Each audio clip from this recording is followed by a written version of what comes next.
তারা কি এই গণহত্যার বিচার করবে? আওয়ামী লীগ যে গণহত্যা করেছে বিচার করবে? কিন্তু এখন থেকে দৃশ্যমান না, এখন ভেবে নিও না যে কেউ বসে আছে। পুলিশ ওরে গ্রেফতার করলো না কেন? পুলিশ মামলা দিল না কেন? এখানে আমার কিছু করার নাই, খালি ফোন করে বলার আছে, আর কিছুই না। কিন্তু এটা আমার মন্ত্রণালয়ের বিষয় না। আমার মন্ত্রণালয়ের বিষয় কোনটা? যখন পুলিশ তদন্ত করে চার্জশিট দেয়, আদালতে আসি, তারপর থেকে আমার দেখার বিষয়। এখন তারপর তোমরা বলতে পারো, স্যার আপনি আইনমন্ত্রী হিসাবে আপনার মন্ত্রণালয় বিচারে কি ব্যবস্থা নিয়েছে?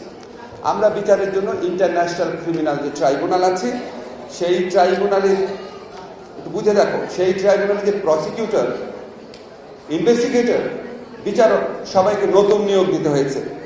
তোমাদেরকে মনে হয় আওয়ামী লীগের প্রসিকিউটর, আওয়ামী লীগের ইনভেস্টিগেটর, আওয়ামী লীগ আমলে অ্যাপয়েন্ট করা জাজ, তারা কি এই গণহত্যার বিচার করবে? আওয়ামী লীগ যে গণহত্যা করেছে বিচার করবে? করবে না তো। ফলে সবাইকে চেঞ্জ করতে হয়েছে। এই চেঞ্জ করার প্রক্রিয়া শুরু হয়েছে আমি দায়িত্ব নেওয়ার 2 সপ্তাহের মধ্যে।